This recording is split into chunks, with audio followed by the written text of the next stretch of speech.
ये हम एक टॉपिक स्टार्ट कर रहे हैं, बेंडिंग मोमेंट।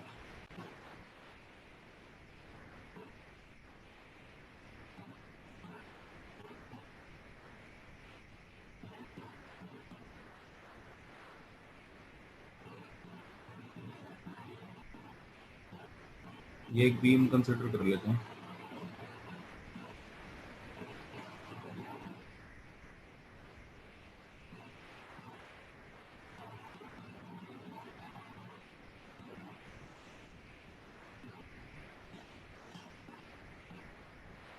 ये वाली लेंथ है, मान लीजिए 4 मीटर।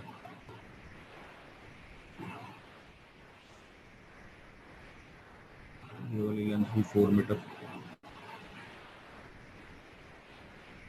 यहाँ पर एक एक्सटर्नल फोर्स एक्ट कर रहा है 2 किलो न्यूटन। यहाँ पर सपोर्ट रिएक्शन है आर ए, और मान लो यहाँ का सपोर्ट रिएक्शन है आर बी।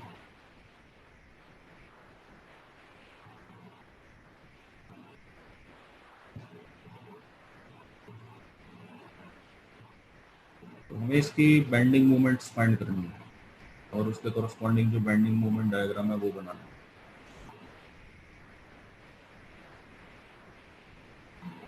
ठीक है, हमें जैसे क्वेश्चन है, मान लीजिए क्वेश्चन में प्रोवाइडेड है कि आपके पास ये एक बीम गिवन है। उस बीम का आपको बेंडिंग मोमेंट डायग्राम बनाना है। बेंडिंग मोमेंट्स फाइंड करनी पड़ेंगी पहले। इससे प्रीवियस क्लासेस में हमने शेयर फोर्स निकालना सीखा था। शेयर फोर्स निकालते हैं तो उसके बाद शेयर फोर्स डायग्राम बनता है। सेम वैसे ही हम बेंडिंग मोमेंट्स फाइंड करते हैं और उसके बाद बेंडिंग मोमेंट डायग्राम बनता है। तो सबसे पहले सपोर्ट रिएक्शन निकालनी होती है, तो उसके लिए मैं लेट कर लेता हूँ आर ए और आर बी, ये मेरे दो सपोर्ट रिएक्शन है। ठीक है, तो यहाँ पर हम सबसे पहले इक्विलिब्रियम कंडीशन लिखते हैं। Upward force equals to downward force. Upward force आपके पास आ गया R A plus R B is equal to downward force आपके पास है 2 प्लस ये जो यूडीएल मैंने यहाँ पर आपको दिया है, इसका वेट है 2 किलो न्यूटन पर मीटर। तो फिर इसकी जो वेट की लेंथ हुई, वो वेट की वैल्यू हुई, वो गई आपकी 4 इंटू 2 करके 4 टू 8 किलो न्यूटन। तो यहाँ 8 आएगा। तो आपके पास आ गया R A plus R B equals to 10। तो ये एक इक्वेशन मेरे पास आ गई, R A plus R B equals to 10। अब मोमेंट्स का सम पॉइंट ए के अबाउट 0 कर देते हैं। ठीक है,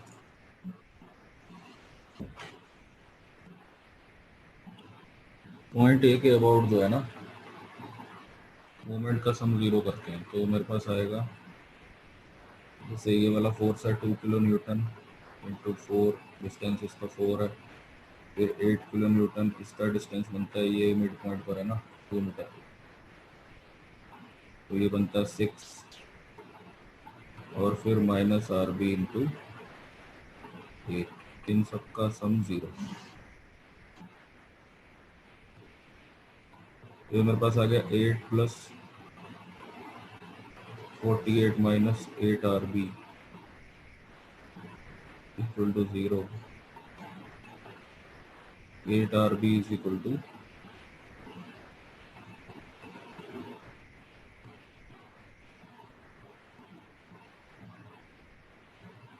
तो ये सीधी सीधी आर बी की वैल्यू आ गई 7 kilo Newton.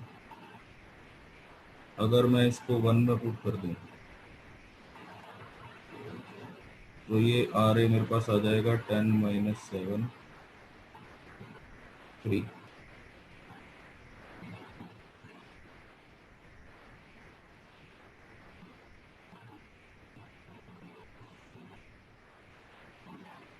10 minus 7 3 kilo Newton, ये आर ए की वैल्यू आ जाएगी। तो ये पहला स्टेप हो गया। अब बेंडिंग मूवमेंट जो होती है वो सेक्शन बाय सेक्शन निकलती है। तो सबसे पहले हम लिखेंगे bending moment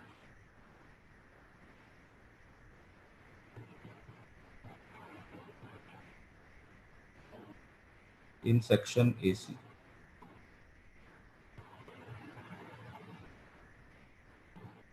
bending moment in section AC, ये एसी सेक्शन के बीच में कहीं पर भी आप एक डॉटेड लाइन बना दो, कहीं भी, और वहां तक का डिस्टेंस आप x मान लो। और ये जहां पर डॉटेड लाइन बनाई है वहां पर एक पॉइंट बना दो। इस पॉइंट के अबाउट जितने भी फोर्सेस हैं उन सब की मोमेंट को ऐड करो और उसे कैपिटल M मान लो। जैसे इस पॉइंट से मैं देखूं, ये जो x लेंथ है इसमें सिर्फ एक ही फोर्स है r, इस x लेंथ में सिर्फ एक ही फोर्स मुझे दिखाई दे रहा है r। तो इस पॉइंट से जो इस r का डिस्टेंस है वो है x, ये डिस्टेंस x है। और अगर मैं इसे सेंटर मान लूं तो ये जो r जब फोर्स ऊपर की तरफ लगेगा तो इसकी मूवमेंट क्लॉकवाइज बनेगी। था कि मैं ये आपको कहना चाह रहा था कि जो बेंडिंग मूवमेंट होती है ना, वो इस पॉइंट के अबाउट एक्स लेंथ में जितने फोर्सेस हैं उनकी मूवमेंट्स को ऐड करके मिलती है। तो यहाँ पर जैसे मैं इस पॉइंट के रेफरेंस में देखूँ तो इस आर ए का डिस्टेंस कितना हुआ, इस वाले पॉइंट से आर ए का डिस्टेंस, क्योंकि देखो एक्स लेंथ में सिर्फ एक ही फोर्स है यहाँ पर आर ए, तो इस पॉइंट से आर ए का डिस्टेंस कितना हुआ इस पॉइंट से एक्स हुआ। और मूवमेंट की सेंस कैसी हुई, अगर मैं इसे सेंटर मान लूं तो ये आर ए का फोर्स जब ऊपर लगेगा तो ये मूवमेंट कैसी देगा, इस पॉइंट के ऊपर रोटेशन कैसी देगा, क्लॉकवाइज या एंटी क्लॉकवाइज? क्लॉकवाइज को पॉजिटिव लेना, याद रखना। तो फिर मैं यहाँ पर बेंडिंग मोमेंट लिखूंगा R A into X. R A की वैल्यू मैंने निकाली है 3 और ये इंटू एक्स, तो ये बेंडिंग मोमेंट का एक एक्सप्रेशन आ गया सेक्शन ए सी में। इसको अब 2 मान लो। अब इसके दो पॉइंट होते हैं, एक ए और एक सी। पॉइंट ए पर एक्स की वैल्यू 0 है और पॉइंट सी पर एक्स की वैल्यू 4 है। तो मैं लिखूंगा at A X equal to 0। तो एक्स को 0 रखोगे तो m 0 आएगा। और ऐसे ही सी पर एक्स की वैल्यू आप 4 रखोगे, 4 यहाँ रखोगे, जब आप 4 3 12, तो m सीधा सीधा आएगा 12 किलो न्यूटन मीटर। तो ये मतलब मैंने एक सेक्शन एसी में बेंडिंग मोमेंट अभी फाइंड की है। ठीक है,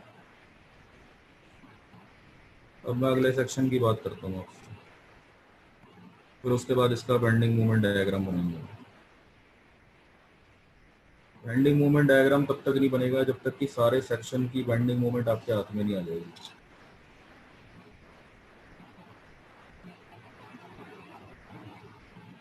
ठीक है ना? तो मैं ये अभी एक काम करता हूँ, अगले सेक्शन की बेंडिंग मोमेंट फाइंड करता हूँ।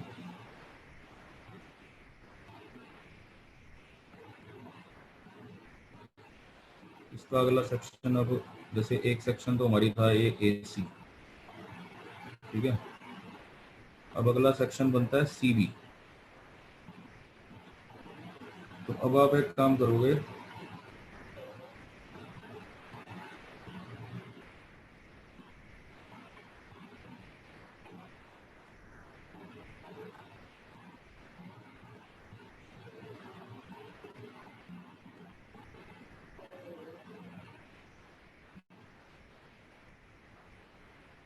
अब आप एक काम करोगे कि अब एक डॉटेड लाइन आप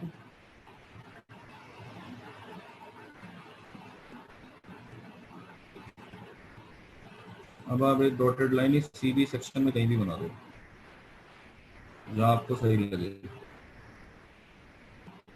तो मैं एक डॉटेड लाइन यहाँ बना देता हूँ, चलो ये मैंने एक डॉटेड लाइन बना दी। ठीक है, और ये वाला जो डिस्टेंस है यहाँ से लेके यहाँ तक ये पूरा, ये मैंने x मान लिया। अब आप पहले तो ये बताओ कि ये वाला जो पोर्शन है इसकी लंबाई कितनी हुई, सिर्फ इतने जो ये मैं पिंक कलर से नीचे मार्क कर रहा हूँ, इस पोर्शन की लंबाई कितनी हुई?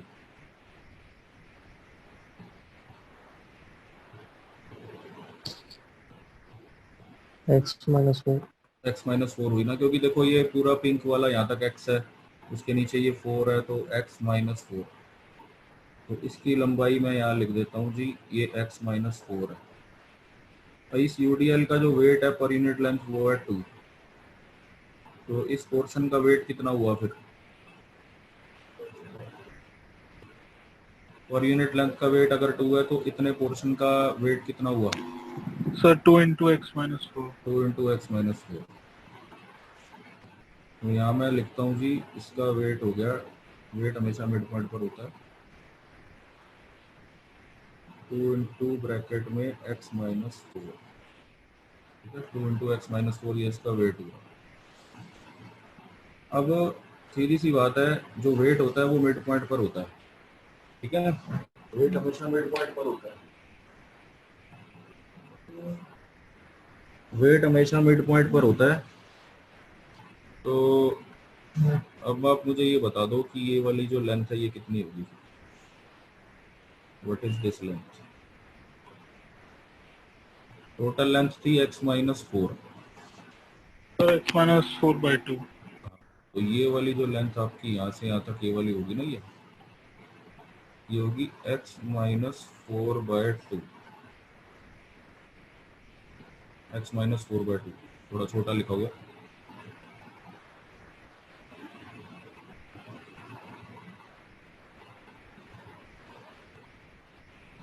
ठीक है, तो अब हम बेंडिंग मोमेंट निकालना चालू करते हैं। देखो, बेंडिंग मोमेंट हमेशा इस पॉइंट के अबाउट निकाली जाती है, जहाँ पर आप x मानते हो ना, इस पॉइंट को आपने x माना था इसे। तो बेसिकली मिड पॉइंट है, ये भी मिड पॉइंट है, तो ये वाला डिस्टेंस भी फिर कितना हुआ? चलो निकालो।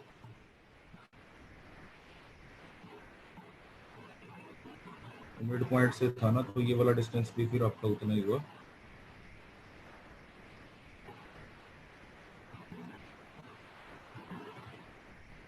x minus 4/2। ठीक है, ये वाला मिड पॉइंट से यहाँ तक का डिस्टेंस। तो हमें जितने भी मोमेंट निकालनी है फोर्सेस की, वो इस पॉइंट के अबाउट निकालनी है, जिसे मैं डार्क कर रहा हूँ ये वाला। तो कौन कौन से फोर्सेस हैं? एक तो आर ए हो गया, ठीक है ना, एक हो गया 2 किलो न्यूटन, और एक हो गया 2 इंटू एक्स माइनस 4। तो मैं यहाँ लिखता हूँ सेक्शन सी बी। अब इसमें जो भी बेंडिंग मोमेंट होगी उसको मैं एम लिखता हूँ। अब मुझे बताओ, इस डार्क वाले से आर ए तक का डिस्टेंस कितना हुआ? इस पॉइंट से आर ए तक का डिस्टेंस कितना हुआ? एक्स। और उसकी सेंस ऑफ रोटेशन कैसी होगी अगर मैं इसे सेंटर मान लूँ, डार्क वाले पॉइंट को? सर 4 क्लॉकवाइज प्लस है, सर क्लॉकवाइज होगी 4 ना? प्लस एक्स माइनस, हाँ क्लॉकवाइज होगी सर। नहीं, अगर मैं इसको सेंटर मान लूँ तो आर ए का डिस्टेंस यहाँ से एक्स हुआ, और उसकी सेंस ऑफ रोटेशन इस पॉइंट के अबाउट, डार्क वाले पॉइंट के अबाउट कैसे होगी? क्लॉकवाइज। क्लॉकवाइज। तो ये आपके पास आ जाएगा आर ए इंटू एक्स पॉजिटिव लेंगे। फिर उसके बाद ये जो 2 वाला फोर्स है, इसका डिस्टेंस यहाँ से कितना हुआ डार्क वाले पॉइंट से? ये 2 किलो न्यूटन का।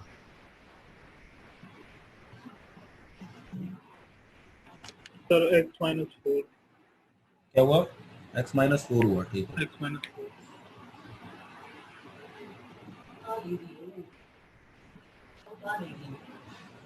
तो ये वाला जो डिस्टेंस हुआ 2 किलो न्यूटन का यहाँ से, वो हो गया एक्स माइनस 4। तो इसकी मूवमेंट अगर मैं इस पॉइंट के अबाउट निकालूं तो वो आती है एंटी क्लॉकवाइज, क्योंकि देखो अगर आप इसे सेंटर मानते हो डार्क वाले को, तो ये 2 किलो न्यूटन का फोर्स नीचे लग रहा है। ठीक है, तो ये इसको ऐसे इस तरह से ये एंटी क्लॉकवाइज मूवमेंट देगा ऊपर की तरफ। अगर मैं इसे सेंटर मान लूँ तो ऐसी आएगी एंटी क्लॉकवाइज मूवमेंट। ठीक है, बात समझ रहे हो आप? अगर मैं इसे सेंटर मानूं और ये 2 किलो न्यूटन का फोर्स ऐसे नीचे लग रहा है, तो ये एंटी क्लॉकवाइज हाँ मूवमेंट सर। देगा। ठीक है, अब क्योंकि एंटी क्लॉकवाइज मूवमेंट जो होती है ना वो नेगेटिव लेते हैं, तो हम यहाँ पर लेंगे -2 into x minus 4, force into perpendicular distance. अब इसके बाद अब ये वाला फोर्स बचा 2 इंटू एक्स माइनस 4। ये फोर्स नीचे की तरफ लग रहा है, ये नीचे की तरफ है, तो इसके ड्यू टू जो मोमेंट बनेगी वो भी ऐसे इधर की तरफ ही बनेगी, एंटी क्लॉकवाइज।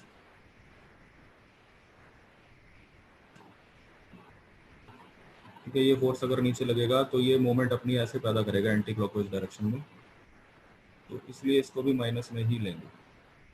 और मोमेंट क्या होती है, फोर्स इंटू डिस्टेंस, फोर्स है -2 इंटू x-4 और इंटू डिस्टेंस आपने बताया था x-4/2, ये डिस्टेंस। तो ये हो गया फोर्स और ये हो गया डिस्टेंस। बेंडिंग मोमेंट क्या होता है, force into distance. R A हमने जो फाइंड आउट किया था, आर ए की वैल्यू आपकी आई थी 3, तो ये आपके पास आ गया 3x -2x -4, ब्रैकेट्स खोलने की जरूरत नहीं है, ये वाला 2 से ये वाला 2 कट गया, और -x-4 का होल स्क्वायर। ये हमारा बेंडिंग मोमेंट का एक्सप्रेशन आ गया। इसके बाद अब हम ये बेंडिंग मोमेंट सेक्शन जो सेक्शन सी बी के लिए आई है, तो पॉइंट सी पर और पॉइंट बी पर हम निकालेंगे। पॉइंट सी पर x की वैल्यू है 4 मीटर, तो बेंडिंग मोमेंट पॉइंट सी पर जो आएगी वो यहाँ पर x को 4 रख दो इस एक्सप्रेशन में, यहाँ पर x को 4 रखो, तो ये आ जाएगा 12 सीधा सीधा। और इसी तरह से अगर आप पॉइंट बी पर जाते हो, ठीक है ना, तो वहां पर x की वैल्यू हो गई 8 मीटर। ठीक है, तो इस पूरे में जब आप x को 8 रखोगे तो आएगा 3 इंटू 8 -2 इंटू 8 -4 -8 -4 का स्क्वायर 24 -8 -16 24 -24, तो ये 30 आ जाएगा। मतलब ज़्यादातर लास्ट पॉइंट पर हमेशा बेंडिंग मोमेंट 0 आ जाती है। ये आपने बेंडिंग मोमेंट की कैलकुलेशन की है।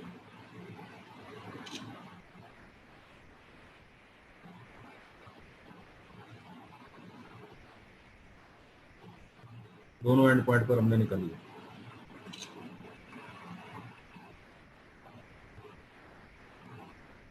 अब एक काम करते हैं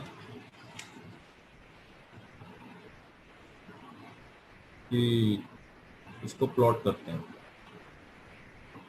जब इस डायग्राम की जरूरत नहीं है, वो सारा ही मिटा देते हैं। अब जो बेंडिंग मोमेंट्स मेरे पास आई हैं, पहले मैं उनको लिखता हूँ। देखो, जो मेरे पास आई हैं बेंडिंग मोमेंट्स, जैसे जो मैंने निकाली थी ए पर, जैसे एम ए कह देता हूँ, पॉइंट ए पर मैंने निकाली थी 0, फिर मैंने निकाली थी सी पर बेंडिंग मोमेंट, वो आई थी 12 किलो न्यूटन मीटर। ये मेरा सेक्शन था ए सी। इसमें जो बेंडिंग मोमेंट का जो एक्सप्रेशन था, वो एक्सप्रेशन भी मैं यहाँ लिख देता हूँ। वो था m=3x, ये की स्ट्रेट लाइन एक्सप्रेशन हुई। अगर आप मैथमेटिकली देखोगे तो जैसे y=mx स्ट्रेट लाइन की इक्वेशन होती है, तो ये स्ट्रेट लाइन एक्सप्रेशन है।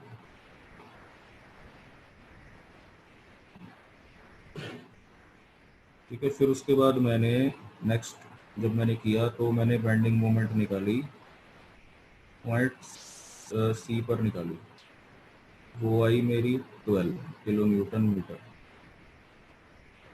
ठीक है, फिर उसके बाद मैंने बी पर निकाली, पॉइंट बी पर आई 0। ये मेरा हो गया भाई सेक्शन सी बी के लिए।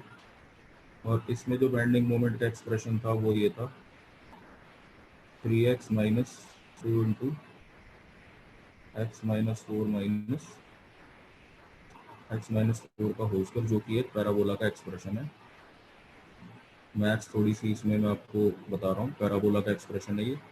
और जब भी पैराबोला के अंदर होल स्क्वायर के आगे नेगेटिव होता है तो डाउनवर्ड ओपन होता है वो, तो इसको हम बोलते हैं ओपनिंग डाउनवर्ड पैराबोला है। स्क्वायर वाली टर्म कभी भी नेगेटिव हो पैराबोला में तो वो डाउनवर्ड डायरेक्शन में ओपन होने वाला पैराबोला होता है। तो मैं ये देखता हूँ कि जो मेरी बेंडिंग मोमेंट है वो 0 से स्टार्ट हुई और 12 तक गई और फिर वापस 0 आ गई। और दो सेक्शन बने उसके, एक सेक्शन बना उसका AC और एक सेक्शन बना उसका CB, ठीक है। तो अब इसके बेसिस पर आपका ड्रॉ होगा बेंडिंग मोमेंट डायग्राम। सर हाँ सर उसमें हम किलो न्यूटन मीटर्स भी लिख रहे हैं। वो एक्चुअली क्या होता है, मोमेंट का जो यूनिट होता है ना वो फोर्स इंटू डिस्टेंस करके आता है। फोर्स का यूनिट किलो न्यूटन है, डिस्टेंस का मीटर है, तो दैट्स वाई वो किलो न्यूटन इंटू मीटर ऐसे लिख रहे हैं, ठीक है। तो अब जब बेंडिंग मोमेंट का डायग्राम बनेगा तो पहले आप ऐसे एक वर्टिकल लाइन बनाओगे, इस पर बेंडिंग मोमेंट शो कर रहे हैं और ये एक्स एक्सिस ये डिस्टेंस शो कर रहे हैं। तो यहाँ मैंने x लिखा और यहाँ पर मैंने ये m लिख दिया। तो मेरे दो सेक्शन थे तो दो ही पॉइंट बनेंगे, एक 0 पर, एक 4 मीटर पर और एक 8 मीटर पर, ठीक है। और बेंडिंग मोमेंट मेरी 12 तक जा रही है, तो मैं दो दो के ले लेता हूँ, 2 4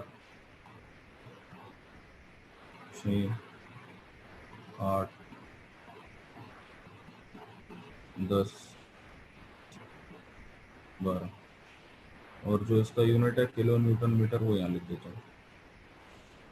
तो 0 पर 0 है, पहला पॉइंट तो यही हो गया। दूसरा 4 पर 12 है, तो यहाँ से एक डॉटेड लाइन सीधी आगे लेके गए, 4 पर ये लाइन यहाँ से ऊपर लेकर गए, तो दूसरा पॉइंट ये हो गया। अब इन दोनों पॉइंट को कौन से कर्व से ज्वाइन करना है, मतलब पॉइंट भी आप वही लिखो जो आपके बीम के पॉइंट हैं, जैसे A और C, ये दो पॉइंट है। तो A और C को आप कैसे ज्वाइन करोगे, स्ट्रेट लाइन से या पैराबोला से, किससे ज्वाइन करोगे, स्ट्रेट लाइन से। स्ट्रेट लाइन से। तो सीधी सीधी स्केल रख के एक स्ट्रेट लाइन बना दो। उसके बाद C पर अगला सेक्शन है C से B, तो ये वाला पॉइंट हमारा हो गया B पर तो 0 ही है, तो इसलिए हम यहाँ 0 पर आ गए। C पर 12 ही है, लेकिन C से B जब हम आएंगे तो वो कर्व अलग हो जाएगा। अब वो ओपनिंग डाउनवर्ड पैराबोला, मतलब कि ऐसे वाला पैराबोला बनेगा जो नीचे की तरफ खुलने वाला पैराबोला, ठीक है ना। मतलब उसका एक टुकड़ा होगा यहाँ से यहाँ तक, जैसे इतना सा। तो आप अपनी मर्जी से सोचो कि भाई एक बहुत बड़ा पैराबोला है ऐसे नीचे, तो उसका एक टुकड़ा है यहाँ पर, हमें उसको शो करना है बस C से B तक जाते हुए। तो आप इसको एक इमेजिन करो, एक बहुत बड़ा पैराबोला ऐसे जा रहा है, तो उसका एक फ्री हैंड से, मतलब थोड़ा मुश्किल होता है बनाना, लेकिन आप अपने मन में इमेजिन करो एक बड़ा सा पैराबोला ऐसे इन दोनों पॉइंट से पास होते हुए जा रहा है। ये ऐसे थोड़ा सा राउंड दिखाना आ रही है, तो आपने ये पैराबोला यहाँ लिख भी दो आप, ये पैराबोला और ये लाइन, और पैराबोला की इक्वेशन भी थी हमारे पास। तो इस तरीके से हम ये बेंडिंग मोमेंट डायग्राम बनाते हैं। इसमें अब एक क्लास में और लूँगा, उसके अंदर अब आपको दो तरह